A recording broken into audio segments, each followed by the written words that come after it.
Hello friends, Idaho Garden Girl here, and today is the 21st of June, and I'm gonna plant peas. I could be too late. I don't really know, but I used to plant peas very early in the spring, and I would just sow the seeds directly into the garden, and if the seeds weren't eaten by insects, they would be eaten by birds, or they would be eaten by mice or some other creature would dig them up and they would be gone. So I began to sow my seeds, my pea seeds, in these little peat strips. And that worked great, but it is so tedious and time consuming to sow a row of peas in multiple peat strips, one seed at a time, all that. And so I was really wishing that I could find an easier way. And I happened to find on YouTube a UK gardener called Dan, and he is at Allotment Diary. That's his channel name, Allotment Diary.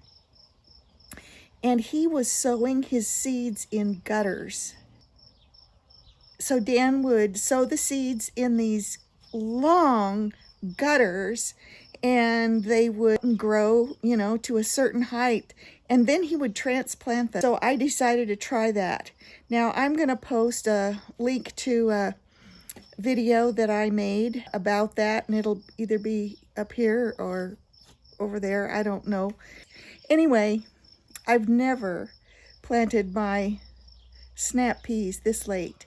So I am going to show you where I'm going to plant them, and then I'm going to plant them. So let's go.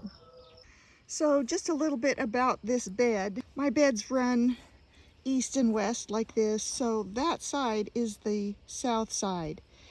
So you can see that I have all these parsnips here going to seed. This is my pollinator garden for sure.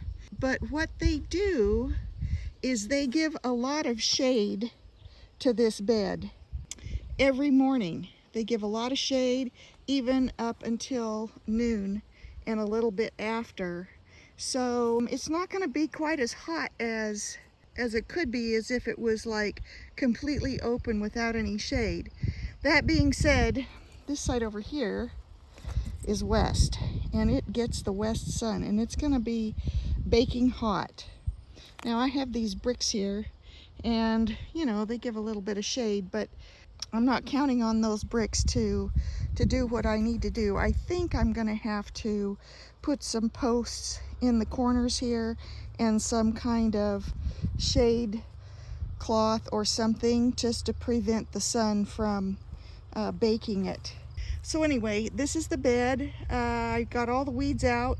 I had to add a little bit of soil on top because it had lost a lot when I pulled out all the weeds. I still have some parsley here going to seed, and there's a couple of carrots down here going to seed, and I decided to try to save them. I decided to leave them, let them be, so that they could go to seed and I could collect the seeds. So anyway, I've already dug the trench to put the peas in, and I've already put Dr. Earth in there and worked it in and covered it up. So the next thing I just need to do is to plant the peas and pull the soil back up close to them.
So that's all there is to it. I mean, literally, it just takes a moment to slide those peas. You know, they're 4 to 6 inches tall. You just slide them right out into your trench and you water them in and you're done. Now they look a little bedraggled maybe because, you know, it's a little bit of handling to the plant, but they will perk right up. And tomorrow I'll put a trellis over there all the way down to the end. So anyway, thanks for watching, and I'll see you next time. Bye now.